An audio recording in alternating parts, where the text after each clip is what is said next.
Bismillah, Assalamualaikum warahmatullahi wabarakatuh.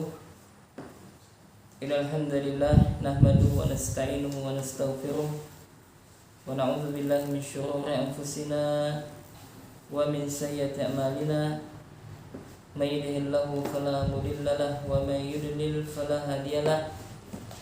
Asyhadu an la ilaha illallah wahdahu la syarika lahu wa asyhadu anna Muhammadan 'abduhu wa rasuluh.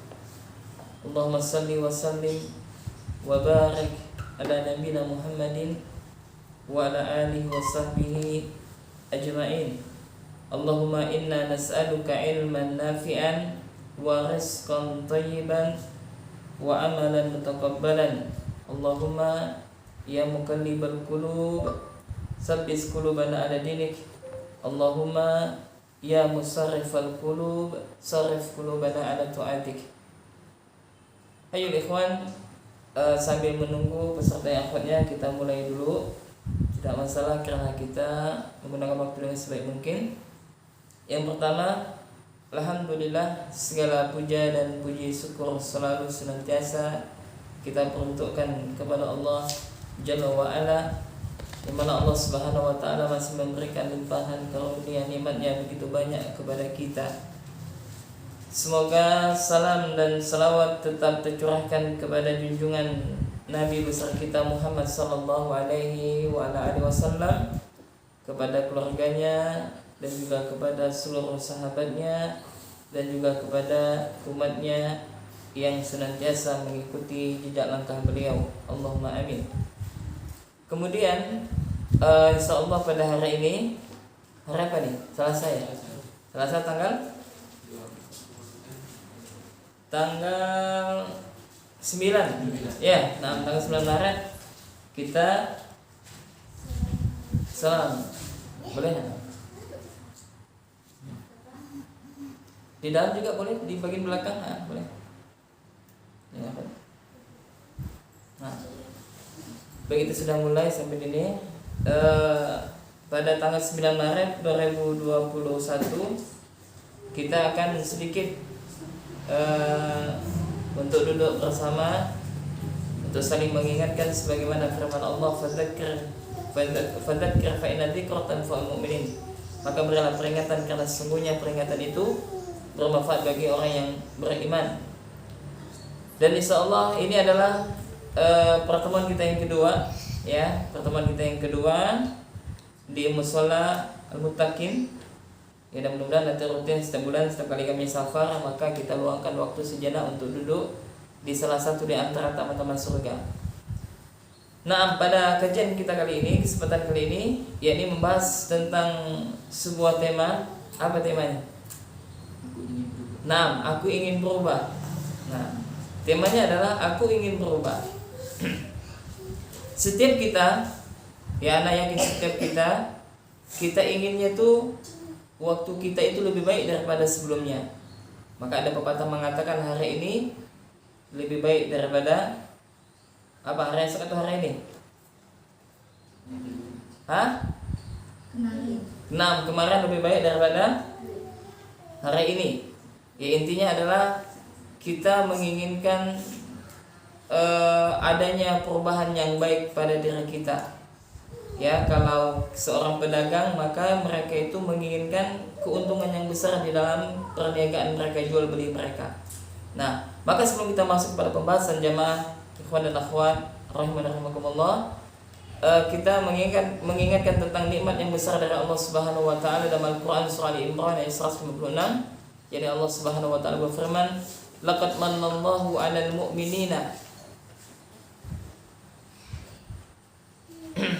Sungguh Allah Subhanahu wa taala telah memberikan nikmat yang banyak kepada kaum mukminin. Id ba'atsa fihim rasulan min anfusihim. Yakni Allah telah mengutus kepada mereka seorang rasul min anfusihim, dari kalangan diri mereka. Yakni rasul tersebut adalah para nabi dari manusia. Yatlu alaihim ayatihi wa yuzakkihim, yang mana rasul itu tugasnya adalah membacakan kepada mereka dan mensucikan mereka. Wa yu'allimuhumul kitaba wal hikmah, dan mengajarkan Alkitab dan juga al-hikmah.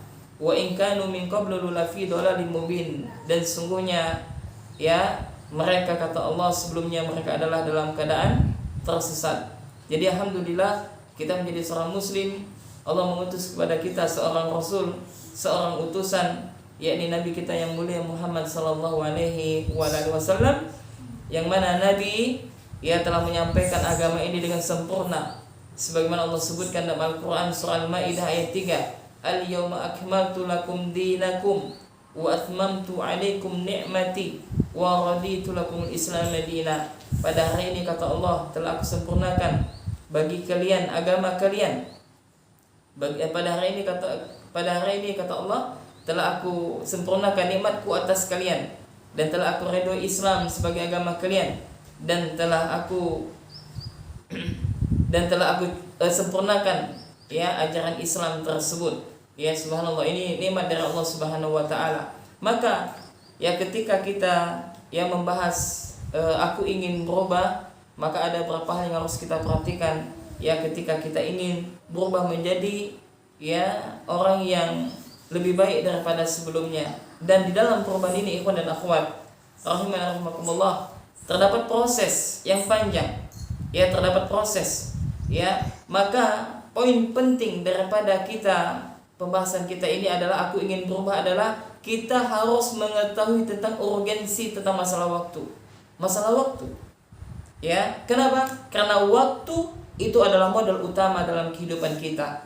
Maka Nabi sallallahu alaihi wasallam beliau menyebutkan ada dua nikmat yang kebanyakan manusia tertipu. Nabi mengatakan nikmatani marbunun minha katsirun minan nas. Ada dua nikmat, kata Nabi, yang kebanyakan manusia tertipu. Ada dua nikmat yang kebanyakan manusia tertipu dengannya. Yang pertama adalah as-sihhatu. Waktu sehat. Dan yang kedua adalah wal faraghu. Waktu luang. Jadi banyak orang yang mereka terlalaikan dengan nikmat sehat. Tertipu dengan nikmat sehat. Kita lihat betapa banyak orang menggunakan maksiatnya dan betapa banyak orang yang menggunakan waktu sehatnya untuk bermaksiat kepada Allah. Adakah orang mencuri dalam keadaan sakit? Tidak ada, Adakah orang ketika dia bermaksiat kepada Allah dalam keadaan sakit? Tidak ada. Pasti mereka dalam keadaan sehat. Akan tetapi mereka lupa bahwasanya kesehatan itu adalah nikmat dari Allah. Kesehatan itu kalau akan dimintai pertanggungjawaban di sisi Allah Subhanahu wa taala. Untuk apa kita gunakan sehat kita? Dan waktu luang. Selagi ada waktu luang, maka kita gunakan untuk ketaatan kepada Allah. Selagi masih ada waktu luang, kita sempatkan waktu kita untuk datang ke pengajian, untuk datang ke majelis ilmu. Ketika ada kesempatan, kita hadir. Karena apa? Karena nanti akan datang suatu masa yang kita memiliki kesibukan, sehingga dengan kesibukan tersebut kita terlalaikan dari satu hal yang mungkin tidak bisa datang ke pengajian, tidak bisa mendengarkan ceramah dan sebagainya. Maka ayuhal ikhwan dan akhwat rahimakumullah, maka ketika waktu sehat kita gunakan dalam ketaatan kepada Allah, maka ketika waktu luang kita gunakan untuk ketaatan kepada Allah Subhanahu wa taala. Jadi urgensi waktu itu sangat penting sekali. Maka salah seorang imam, Al-Hasan Al-Basri rahimahullah, dia mengatakan tentang berkaitan tentang masalah waktu, maka dia menyebutkan, ibna Adam, wahai anak Adam, innama anta ayyamun, kullama dhahaba yawmun dhahaba ba'duka. Wahai anak Adam, kata Hasan Al-Basri rahimahullah, sesungguhnya engkau adalah bagian daripada hari. Maka sebagian harimu akan pergi bersamamu, dan sebagiannya akan senantiasa bersamamu. Maksudnya apa? Barang siapa yang mengisi harinya dengan kebaikan, dengan ketaatan, maka hari tersebut akan menjadi ladang amal soleh baginya. Dan dia pun akan senantiasa diberikan kemudahan oleh Allah Subhanahu wa taala, akan senantiasa dengan harinya digunakan dalam ketaatan kepada Allah, maka Allah Subhanahu wa taala akan senantiasa memberikan pahala yang besar kepada dia. Maka ikhwan dan akhwat rahimakumullah, maka kita jadikan momentum dalam kehidupan kita itu, aku ingin berubah. Tentunya berubah dalam hal apa? dalam kebaikan tentunya. Ingin berubah dalam kebaikan. Ya, berubah dalam apa? Kebaikan. Maka yang pertama kali yang harus kita tanamkan ketika kita hendak berubah apa? Kita melaksanakan ketaatan kepada Allah. Kita melaksanakan apa? Salat. Jangan sampai kita tinggalkan salat. Ya, jangan sampai apa? Kita tinggalkan salat. Kenapa? Karena salat itu merupakan apa? Salah satu di antara arkanul Islam, di antara rukun Islam, yang mana Nabi sallallahu alaihi wasallam bersabda, ya bunyal Islamu ala khamsin, syahadatu an la ilaha illallah wa anna Muhammadar Rasulullah, wa tuqimus shalah, wa tu'tiyaz zakah, wa tusuma ramadhana, wa tuhujjal baita in istata'ta ilaihi sabila. Yani Islam itu dibangun di atas 5 hal. Jadi Islam itu dibangun di atas 5 hal. Yang pertama adalah mengucapkan 2 kalimat syahadat. Yang kedua, yakni menegakkan salat. Yang ketiga, menunaikan zakat. Yang keempat adalah berpuasa di bulan Ramadan. Dan yang kelima apa? Yakni berhaji ke Baitullah. Naam. Hafalah rukun Islam nih? Hafalah rukun Islam? Hah? Ada yang enggak hafal rukun Islam? Hafal ya? Naam. Nah, jadi yang pertama adalah salat. Ya, jangan sampai kita tidak melaksanakan salat. Tidak boleh dalam Islam. Ya, tidak boleh seseorang apa? Meninggalkan salat. Ya, tidak boleh apa? Seseorang untuk meninggalkan salat. Kenapa? Karena salat adalah satu hal yang diwajibkan. Ya. Salat adalah satu hal yang diwajibkan. Dan barang siapa yang sengaja meninggalkan salat, maka dia berdosa besar. Ya, dia berdosa besar. Bahkan tingkatan dosa meninggalkan salat itu lebih berbahaya daripada zina, waliyadzubillah. Ya, dan Allah Subhanahu wa taala memerintahkan kepada kita banyak sekali ayat untuk memerintahkan tentang salat. Ya, di antaranya adalah Allah menyebutkan kepada kita di dalam Al-Qur'an surah Al-Baqarah, ya ayyuhalladzina amanu ista'inu bisabri wassalah. Wahai orang yang beriman, minta tolonglah kepada Allah Subhanahu wa taala dengan sabar dan salat. Ya, salat. Kalau misalkan wanita itu ada masanya mereka tidak boleh salat. Ya, ketika datang haid maka mereka tidak boleh salat, bahkan hukumnya adalah haram. Tapi kalau bagi kita laki-laki, ya tidak ada alasan bagi kita untuk tidak salat. Ditanya, ya kenapa antum enggak salat? Dosa datang bulan. Enggak mungkin. Ya, berarti dia bukan laki-laki berarti. Nah, jadi ya salat ini kita diperintahkan kapanpun dimanapun, baik dalam keadaan safar ya atau dalam keadaan kita mukim. Kalau kita dalam keadaan safar maka apa? Kita diperintahkan bahkan dianjurkan untuk apa? Menjamak qasar salat kita. Ya, salat 4 rakaat bisa menjadi apa? 2 rakaat. Ya, kemudian waktunya bisa kita gabung. Dalam satu waktu bisa kita kerjakan apa? 2 salat. Ya, misalkan waktu zuhur, ya kita maka jamak qasar kita. Ya, kita laksanakan dulu salat zuhur 2 rakaat. Setelah itu salam, lalu kita lanjutkan dengan salat asar 2 rakaat. Kemudian salat maghrib dan isya juga boleh kita jamak qasar ketika kita dalam keadaan safar ya. Jadi kita mengerjakan salat maghrib dulu 3 rakaat, setelah itu salam, maka kita melaksanakan salat isya 2 rakaat. Nah, ini namanya adalah jamak qasar, yakni kita menggabungkan 2 waktu salat dalam satu waktu. Ini boleh. Ini adalah keringanan rukhsah dari Allah Subhanahu wa taala. Nah, kalau seandainya kita sakit, ya kita tidak bisa berdiri salat, maka kita harus apa? Harus duduk. Kalau tidak bisa duduk maka kita dengan berbaring. Lah bagaimana Ustaz caranya? Tata cara salat kita ketika berbaring? Ya maka ya kita menggerakkan badan kita itu dengan isyarat. Ya dengan isyarat. Ya kalau bisa sebelah kanan ketika sujud kita atau ruku kita dengan isyarat. Ya kalau misalkan tidak bisa bergerak maka ya cukup kita dengan menggerakkan atau mengedipkan mata kita. Subhanallah, ini menunjukkan apa? Tentang agungnya syariat Islam, tentang agungnya salat. Nah, kalau kita tidak bisa berwudu dengan air maka dengan apa? Dengan tayamum.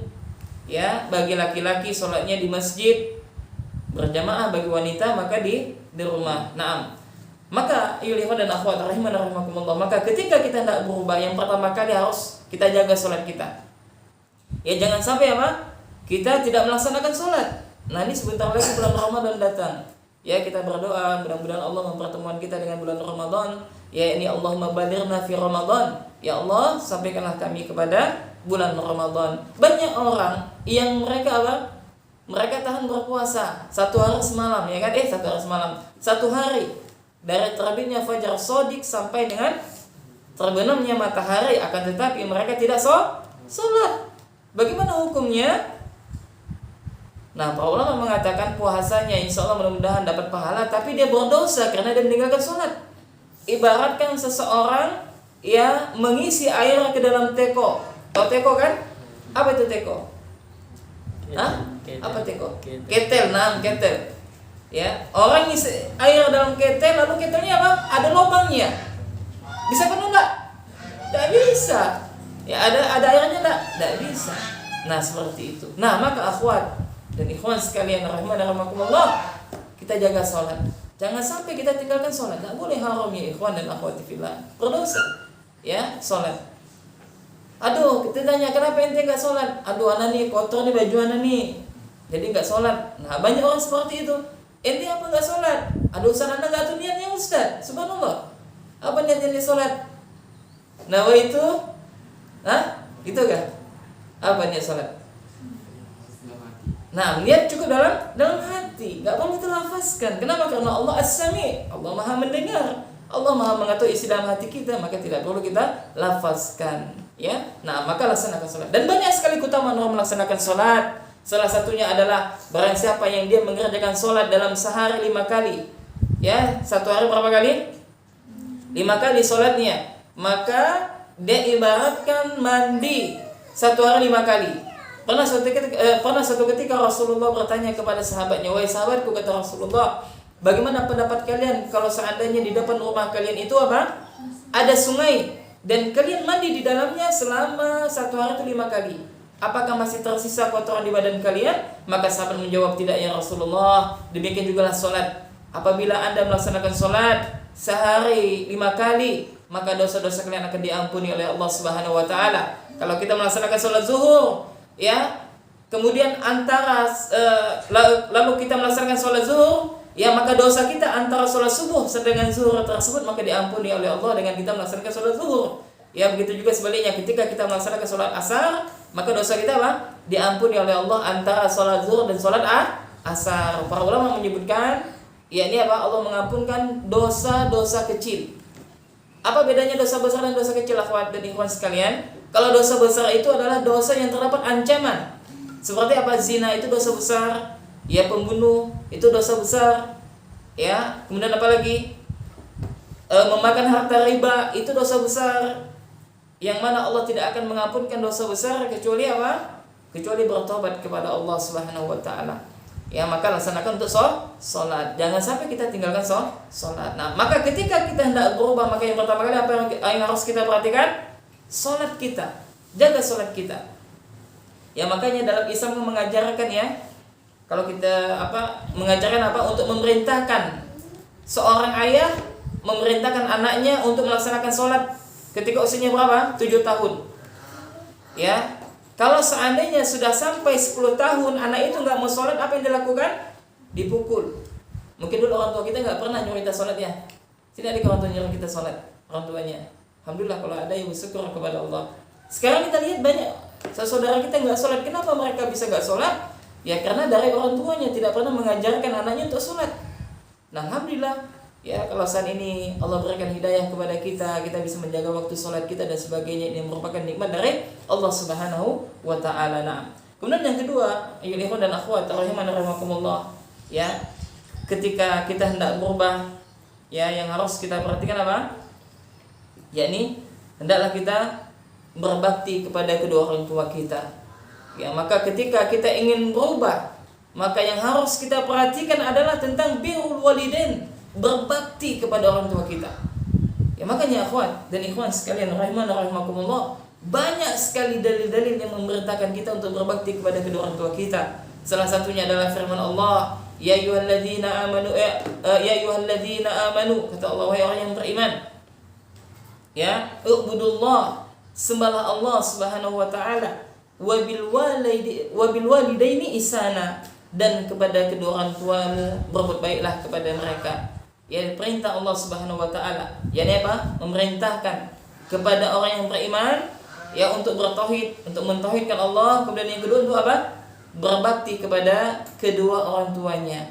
Ya, kalau kita masih memiliki orang tua masih hidup, bersyukur kita kepada Allah ya ikhwan dan akhwat. Berarti apa? Pintu surga kita masih ada. Ya, maka nanti balik kau bisa cium tangan orang tua. Peluk, minta maaf mak kalau sampai ini salah. Ya, banyak sekali keutamaan apa? Berbakti kepada kedua orang tua kita. Dan jangankan ya akhwat dan ikhwan sekalian, jangankan kita melawan ya, membentak orang tua kita membentak orang tua kita dengan perkataan atau gitu nggak boleh, subhanallah. Apalagi sampai membuat orang tua kita menangis, subhanallah, karena tingkah laku kita. Maka ada satu dosa yang akan Allah segerakan bagi pelakunya. Ini berdurhaka kepada kedua orang tua. Maka kita lihat mungkin ada di antara teman-teman kita mungkin yang langsung Allah azab. Kenapa? Karena mereka durhaka kepada kedua orang tua mereka. Waliyahzubillah. Ya, maka ketika kita sudah diberikan hidayah ini, ketika kita sudah diberikan hidayah, kita rajin sholat, maka kita juga harus yang menjadi anak yang berbakti kepada orang tua kita. Ya. Suatu ketika sahabat bertanya kepada Rasulullah sallallahu alaihi wasallam. Ya, ini sahabat Abdullah bin Mas'ud bertanya kepada Rasulullah, "Sa'altu ya Rasulullah." Ya, sa'altu Rasulullah sallallahu alaihi wasallam. Yani apa? Aku bertanya kepada Nabi, "Ayu a'malul afdal?" Amal apakah yang paling utama? Maka Nabi mengatakan, as-salatu ala waqtiha, yakni amalan yang paling utama yang pertama adalah engkau salat tepat pada waktunya. Ya, maka hendaklah kita ya ketika dengar azan berkumandang, ya maka kita segera untuk melaksanakan salat. Ya, karena sebaik-baik amal itu adalah melaksanakan salat tepat pada waktunya. Kemudian yang kedua adalah yakni kata Nabi sallallahu alaihi wasallam, birrul walidain, yakni berbakti kepada kedua orang tua, subhanallah. Maka berbakti kepada kedua orang tua ini adalah ciri khas orang-orang soleh. Ya, maka ikhwan dan akhwat rahiman rahimakumullah, kelak antum dan antuna insyaallah pasti punya anak nanti, ya kan? Pasti menikah, ya kan? Nah, kalau anak-anak kita mau berbakti sama kita, maka hendaklah kita berbakti sama orang tua kita. Ya, ketika anak kita menjadi nanti bisa berbakti sama kita, maka adalah kita berbakti kepada kedua orang tua kita. Ya, ada anak, ya Allah musta'an waliyahzubillah, ya kemarin ada berita seorang anak tega membunuh ibunya. Ya, seorang anak tega membunuh ibunya. Apa pasalnya? Apa masalahnya? Karena sang ibu ini membangunkan dia untuk sholat, dia nggak mau. Ya, di Makassar, dia adalah profesinya sebagai seorang perawat. Ya, ada seorang anak juga tega membunuh ayahnya, waliyahzubillah. Ya, maka ini dosa besar. Ya, dosa besar. Ya, dan ada satu kisah yang sangat bagus. Ya, ini kisah yang dialami oleh Uwais Al-Qarni rahimahullah. Ya, dia adalah salah seorang sahabat Nabi, ya, yang mana ya yang doanya itu mustajab, doanya mustajab. Ya, maka Nabi berkata kepada Umar, "Wahai Umar, kelak akan datang kepada engkau ya seorang pemuda dari Yaman, ya, yang dia itu memiliki tanda. Tandanya itu belang, ya, di badannya seukuran uang dirham. Ya, ada bulatan logam uang dirham, yang mana dia dulu kena penyakit belang lalu sembuh, lalu tinggal sebuah belang seukuran uang dirham. Maka ketika itu ya berlalulah waktu, maka Umar bin Khattab radhiyallahu ta'ala menjadi sang khalifah. Maka Umar setiap hari ya mengecek lah bahasanya itu, menanyakan setiap kabilah yang datang ditanya oleh Umar, "Siapakah kalian? Apakah ada di antara kalian Uwais Al-Qarni?" yakni pemuda Yaman yang dulu dia pengembala kambing, kemudian dia memiliki seorang ibu dan dia berbakti kepada ibunya. Kemudian dia itu dulu memiliki penyakit penyakit belang. Ya, maka tidak ada seorang pun yang mengaku. Maka akhirnya datanglah satu masa atau satu hari, maka Umar radhiyallahu ta'ala ya bertemu dengan Uwais. Maka Umar bertanya, "Siapakah di antara kalian? Apakah ada di antara kalian bernama Uwais Al-Qarni?" Maka sahutlah Uwais. Dia mengatakan, saya wahai khalifah. Maka kata Umar bin Khattab, "Apakah engkau memiliki seorang ibu?" "Iya, saya memiliki seorang ibu." apakah engkau dulunya sakit terkena belang? Maka Uwais mengatakan, iya, saya terkena penyakit belang. Apakah ada tandanya? Maka dilihatkan sama Uwais. Maka ketika itu maka Umar pun mencium Uwais, bayangkan. Maka Umar mengatakan, wahai Uwais, ya, mintakanlah, doakan kepada Allah, doakanlah saya. Ya, berdoalah engkau kepada Allah, mudah-mudahan saya diampunkan dosa-dosanya oleh Allah dan dimasukkan ke dalam surganya Allah. Apa kata Uwais? Wahai Amirul Mukminin, tidak layak, ya, aku mendoakan engkau adalah sahabat Rasul yang telah dijamin masuk surga oleh Rasulullah. Ya, maka kata Umar, wahai Uwais, sesungguhnya aku mendengar sabda Nabi sallallahu alaihi wasallam, akan datang kepada kalian kelak seorang pemuda yang dia amat berbakti kepada ibunya, ya, sampai ya dia menjadi anak yang soleh. Maka ketika dia berdoa kepada Allah, maka Allah kabulkan doanya dalam mustajab, bayangkan. Ya, maka kalau seandainya kalian bertemu dengan Uwais, kata Rasulullah, maka minta doalah kepada Uwais karena doanya dalam mustajab. Maka Uwais pun mendoakan khalifah ketika itu, Umar bin Khattab radhiyallahu taala anhu. Ya, maka setelah itu dia mengatakan kepada khalifah, wahai khalifah, ya, tolong jangan kasih tahu siapa-siapa ya tentang keberadaanku di sini, maka aku akan melanjutkan perjalanan ya ke Syam ketika itu. Maka berkatalah dia, subhanallah. Ini menunjukkan apa, jemaah? Tentang bagaimana Islam ya memerintahkan kepada kita untuk berbuat baik kepada kedua orang tua kita. Nah, dan banyak sekali kisah-kisah yang lain yang mudah-mudahan ini sebagai pemicu bagi kita untuk apa? Berbakti kepada kedua orang tua kita. Dan harus kita fahami, ketika orang tua kita memerintahkan kepada yang baik, maka wajib untuk mentaatinya. Tapi kalau orang tua kita memerintahkan kepada kemaksiatan, tidak boleh kita taat. Kenapa? Karena tidak ada ketaatan ya kepada makhluk ketika makhluk tersebut memerintahkan kepada kejelekan. Dan Anda juga yakin, dan kita juga yakin, tidak ada orang tua yang apa? Yang memerintahkan anaknya untuk berbuat maksiat, itu tidak ada. Maka kita sebagai sebagai anak ya, selagi orang tua kita masih hidup, maka berbaktilah sama dia. Karena nanti akan datang satu masa, mungkin kita nggak tahu apakah kita dulu ataukah orang tua kita dulu nanti yang dipanggil oleh Allah Subhanahu wa taala. Saya ada santriwati dulu ya, dan sekarang ini kuliah, dan ini kita ajukan ke lembaga sosial. Ya, orang tuanya sudah meninggal. Ya, orang tua dan ayah dan ibunya telah meninggal. Ya, maka kita bersyukur ya ketika kita masih diberikan apa? Kedua orang tua yang masih lengkap.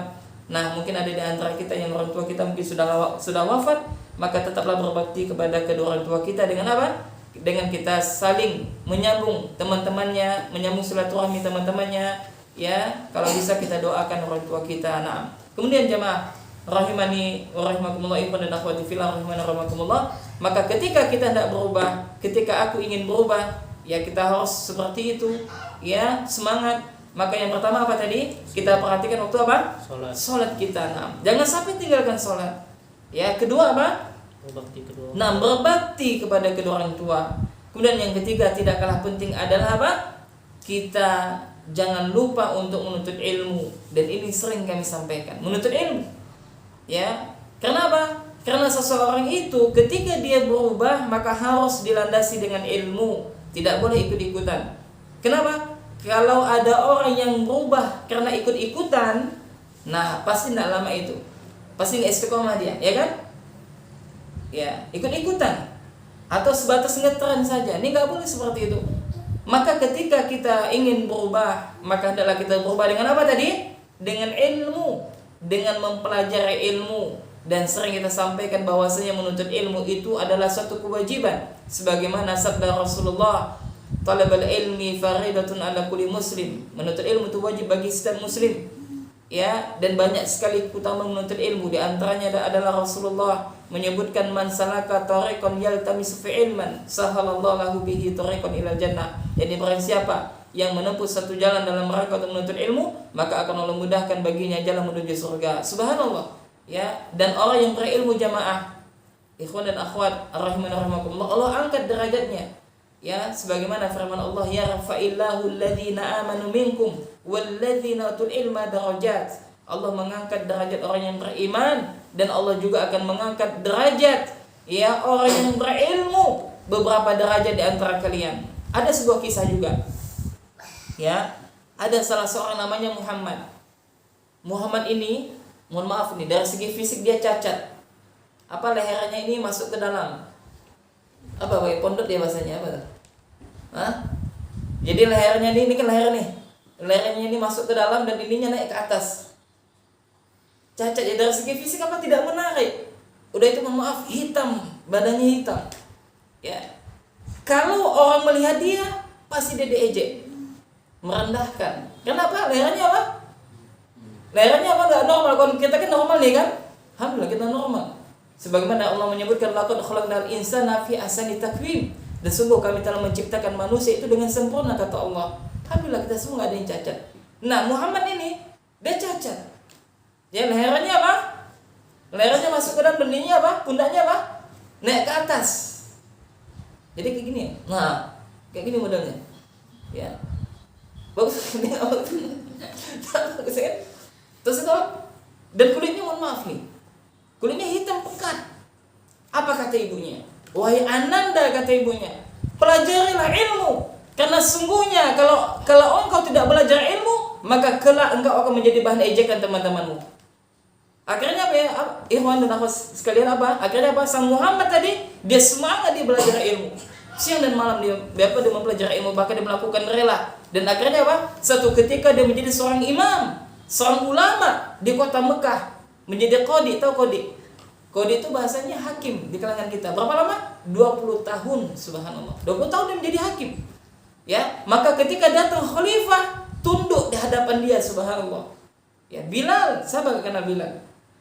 Ya Allah muliakan dengan ilmu. Atha bin Abi Rabbah, kenal sama dia. Kalau bagi penuntut ilmu kenal sama dia. Dia adalah seorang ulama tabi'in. Atha bin Abi Rabbah itu adalah mantan budak. Budak itu ikhwan dan akhwat, itu kedudukannya rendah sekali. Budak. Ya, diperjualbelikan. Akhirnya apa? Tuannya dibebaskan. Ya, dan akhirnya dia belajar, subhanallah. Atha bin Abi Rabbah itu, ya, maka dia adalah rujukan ya penduduk negeri Mekah yang bertanya kepada Atha bin Abi Rabbah. Nah, maka selagi kita sempat masih muda, belajarlah. Ya, selagi kalau kita masih muda, belajarlah. Dan demi Allah, orang yang berilmu ini akan Allah angkat derajatnya. Nah, ketika kita belajar, bukan berarti kita ingin dimuliakan, tidak. Ya, apa niat kita untuk belajar? Mengangkat kebodohan kita. Ya, sejatinya kita adalah jahil, sejatinya kita adalah bodoh. Ya, bagaimana kita mengangkat kebodohan kita dengan belajar? Maka tidak ada ilmu yang dikenal dengan ilmu apa? Ilmu laduni.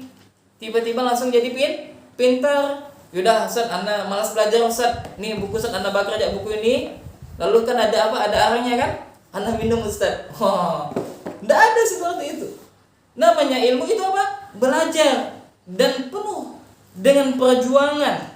Ya, maka ini bagi yang ikhwan ini, ya kalau bisa belajar, lanjutlah belajar. Kalau bisa tinggalkan kampung halaman demi ilmu. Kita tinggalkan sejenak orang tua kita, keluarga kita. Kita belajar. Ya, yang akhwat juga mungkin ya ada niat untuk belajar, maka lanjut belajar. Selagi masih ada kesempatan untuk belajar, belajarlah, raihlah ilmu. Ya, karena apa? Karena ya, orang yang mempelajari Islam, mempelajari agama itu adalah salah satu pilihan Allah Subhanahu wa taala. Dan ini sering juga kami sampaikan kepada santri-santri di ma'had. Ya, dan banyak sekali keutamaannya. Salah satunya apa? Di antara tanda kebaikan seseorang, maka Allah fahamkan dia tentang ilmu agama. Sebagaimana firman Allah, sebagaimana Rasulullah bersabda, "Man yuridillahu khairan yufaqihu fid din." Yani barang siapa yang Allah kehendaki kebaikan baginya, maka hendaklah dia apa? Ya, maka Allah akan fahamkan dia tentang agama Islam. Ya, ini apa? Belajar. Ya, belajar. Dan belajar itu sekarang sudah banyak ya media-media belajar. Ya, kita bisa datang ke pengajian mungkin. Ya, atau sekarang ya kita ada HP, masing-masing ada HP ya kan, Masya Allah, kita gunakan untuk kebaikan. Ya, kita dengarkan kajian ya dari ustaz-ustaz kita yang memiliki akidah dan manhajnya yang benar. Ya, dan jangan sampai kita salah dalam belajar, akhwat dan ikhwan sekalian. Orang yang salah belajar bukan kebaikan dia, apa yang dapatkannya? Keburukan. Ada nggak orang gila ada nggak orang belajar agama jadi gila? Ada ya. Saya ingat dulu teman saya, ente nggak usah belajar agama dalam-dalam nanti bisa gila. Subhanallah, belajar agama bisa gila kata mereka. Ya, orang yang belajar agama bisa gila berarti salah di dalam belajarnya. Ada yang salah dalam belajarnya. Ya, maka ada juga orang nggak mau belajar. Apa alasannya? Nggak usah belajar. Nanti kalau kita tahu, dan tidak kita amalkan, nah sengsara kita, bahaya. Nah ini nggak boleh juga. Ya, maksudnya adalah ketika kita mengatur satu ilmu, maka kita berusaha untuk mengamalkan. Ya, kita berusaha untuk mengamalkan. Dan subhanallah, ketika seseorang dia belajar, maka dia akan mendapatkan kebahagiaan. Dia mendapatkan kebahagiaan. Ya, banyak kisah-kisah yang masya Allah bagaimana para ulama yang mereka cinta kepada ilmu. Ya, bahkan ada seorang ulama itu mereka saking menjaga waktunya, ya waktunya nggak mau sia-sia.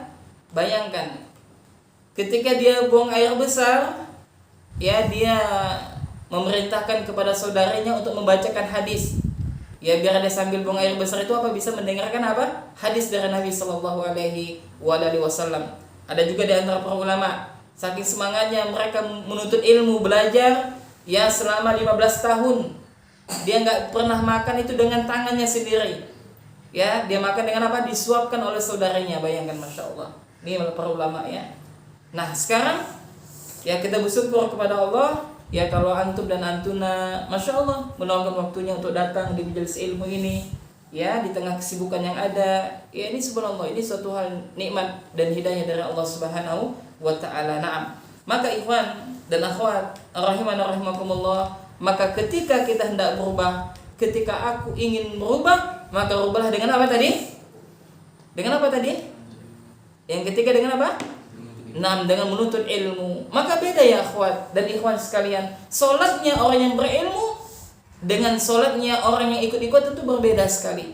Maka zikirnya orang yang berilmu dengan zikirnya orang yang biasa-biasa saja itu berbeda sekali dan kita rasakan.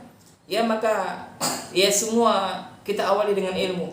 Bahkan Allah melarang kita tidak boleh melakukan sesuatu yang kita tidak mengetahui ilmunya. Dan ini kalau tidak salah pernah kami sampaikan pada bulan yang lalu. Apa kata Allah? Wala taqfu ma laysaka bihil ilm. Innal sam'a wal basara wal fuada. Ya janganlah engkau melakukan sesuatu yang kau tidak mengetahui ilmunya, karena sesungguhnya penglihatan, pendengaran, hati dan nurani, ya itu semua kalau akan dimintai pertanggungjawaban di sisi Allah Subhanahu wa Ta'ala. Maka setan itu paling takut dengan orang yang berilmu. Ya, tidurnya ahli ilmu lebih setan takuti daripada 1000-nya, lebih daripada 1000 ahlul ibadah, bayangkan. Ya, maka ya jangan sampai kita sia-siakan ilmu ya. Bagi yang kita mungkin masih usia muda ya. Ya kalau sempat untuk belajar maka belajarlah. Ya jangan takut tentang masalah rezeki. Insya Allah pasti ada jalannya. Ya asalkan kita ada kemauan. Kita dulu ada santri ya akhwat dan ikhwan sekalian, santri ya. Dia dari segi harta tuh dia nggak mampu. Ya orang tuanya itu bukanlah pegawai sipil ya, bukanlah PNS. Ya dan juga bukanlah seorang tajir ya orang tuanya. Petani biasa. Ya tapi anak ini kemauan keras untuk belajar dari SMP itu masuk panti, SMA juga ya masuk panti.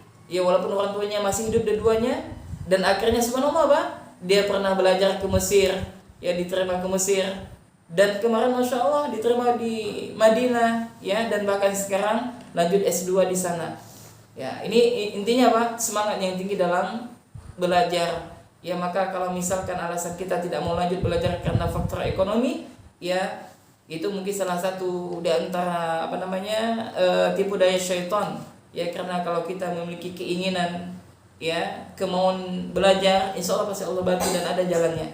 Nah seperti itu. Jadi ya ketika kita mengatakan aku ingin berubah, ya maka ya dengan apa tadi yang pertama, yakni menjaga sholat, menjaga apa tadi yang pertama? Melaksanakan sholat, menjaga sholat kita. Yang kedua, berbakti kepada kedua orang tua. Ketiga, menuntut ilmu. Subhanallah nggak terasa waktu kita sudah lewat nih 8 menit. Ya, gimana nih? Mau lanjut atau kita cukup sampai di sini? Nah, gimana nih? Ada yang ngantuk kan? Gimana lanjut atau kita cukup sampai di sini? Karena waktu jadwal kita sampai jam 4:30 ya. Atau tambah sedikit lagi. Tambah sedikit lagi ya. Kemudian yang terakhir adalah yang harus kita perhatikan ketika aku ingin berubah, maka hendaklah kita menunaikan hak Allah Subhanahu wa taala. Menunaikan apa? Hak Allah Subhanahu wa taala. Ini apa? Mentauhidkan Allah. Demikianlah Allah menciptakan kita sebagaimana firman Allah, wa ma khalaqtul jinna wal insa illa liya'budun. Tidaklah aku menciptakan jin dan manusia untuk apa? Kecuali untuk beribadah kepadaku. Untuk menegakkan ubudiyah kepada Allah Subhanahu wa taala. Dan banyak sekali keutamaan mentauhidkan Allah. Barang siapa yang di akhir hayatnya mengucapkan kalimat la ilaha illallah dakhalal jannah. Barang siapa yang di akhir ucapannya mengucapkan kalimat la ilaha illallah, maka baginya surga. Maka kita mempelajari makna daripada kalimat la ilaha illallah. La ilaha illallah itu ada dua syarat. Ada dua rukun, ada nafi dan isbat. Menafikan, meniadakan dan menetapkan. Kita meniadakan semua sesembahan selain Allah itu adalah batil, dan kita menetapkan hanya Allah lah yang berhak untuk diibadahi. Karena apa jamaah? Ikhwan dan akhwat, kebanyakan di antara saudara kita itu mereka nggak tahu. Mereka pikir itu semua agama itu sama. Cuman jalannya berbeda. Nah, ini salah, keliru. Tidak benar seperti itu. Karena agama yang hanya diridhoi oleh Allah hanyalah agama Islam, sebagaimana firman Allah, "Innad dina indallahil Islam." Sesungguhnya agama yang hanya diridhoi oleh Allah hanyalah agama Islam. Nah, maka biar kita ketika aku ingin berubah, maka kita kenali hak Allah Subhanahu wa taala.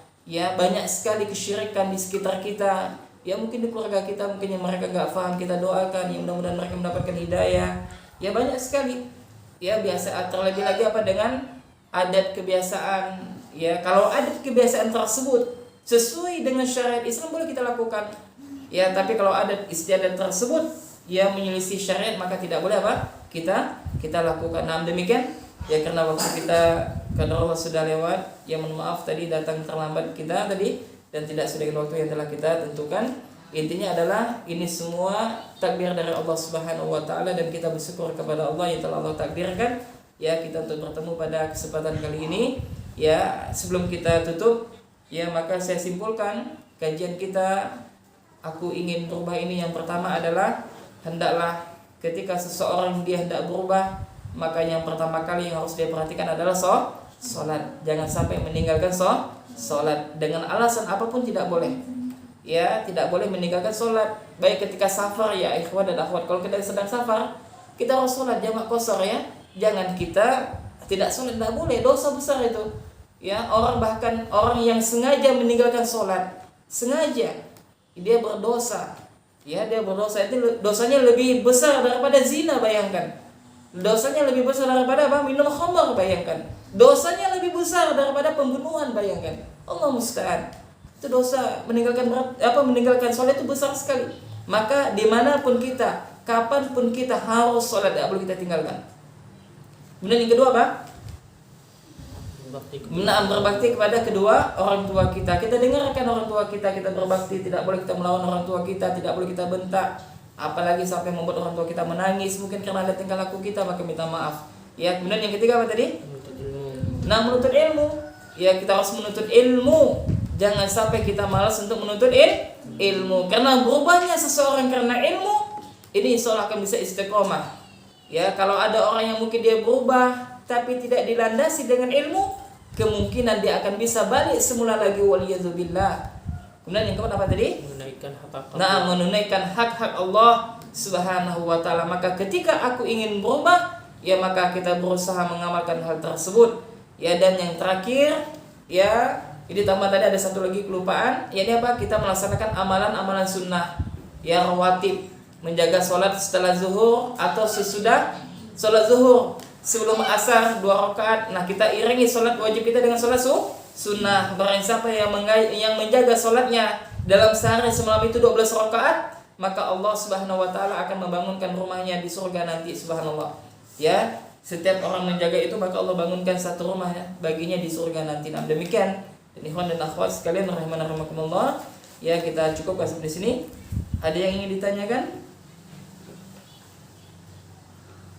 Atau Ani nanya, tapi nggak ada hadiah, lupa bawa hadiahnya. Ada pertanyaan? Ustaz, Ah, kalau hukum menggunakan barang galian itu termasuk riba, Ustaz? gimana? Hukum menggunakan barang galian. Nggak boleh. Nah ini banyak kesalahan nih riba, itu riba. Misal contoh, saya gadai HP saya ini ke Tayat misalkan ya, Tayat kan namanya kan? Tayat, Ustaz ada HP ini gadai 500.000 ya. Nanti pekan depan tak ambil. Lalu Tayat menggunakan HP ini nggak boleh riba, berarti dia nggak boleh. Itu gadai namanya nggak boleh.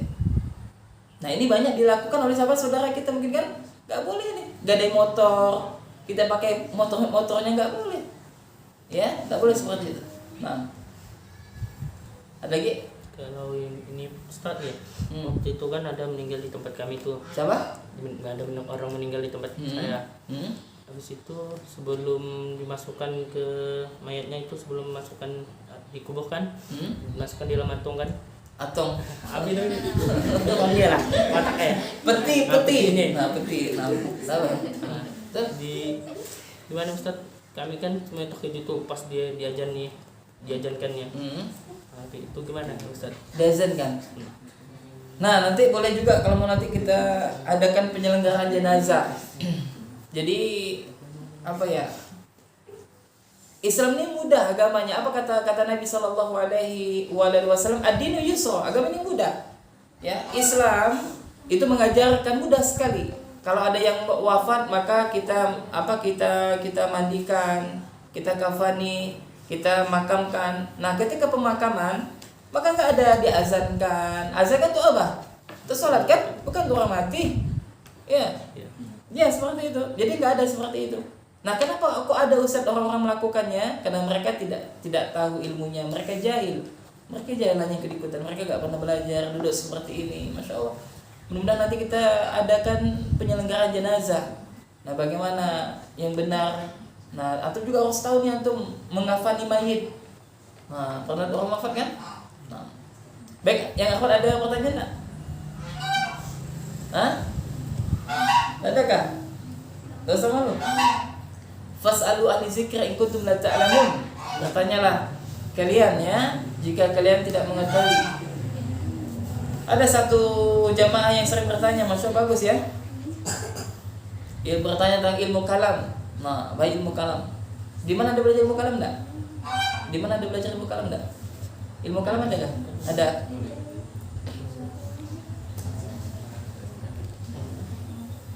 Enggak ada kah? Baik, kalau enggak ada kita cukupkan sampai di sini. Mohon maaf terdapat kesalahan ketika menyampaikan. Yang benar tentunya datangnya dari Allah Subhanahu wa taala, yang salah tentunya datangnya dari saya dan dari syaitan. Mudah-mudahan nanti pada pertemuan selanjutnya ya dapat kita lanjutkan. Kalau bisa nanti kita mengkaji sebuah permasalahan ya yang berkaitan dengan kehidupan kita atau muamalah atau fikih dan sebagainya, karena itu sangat penting.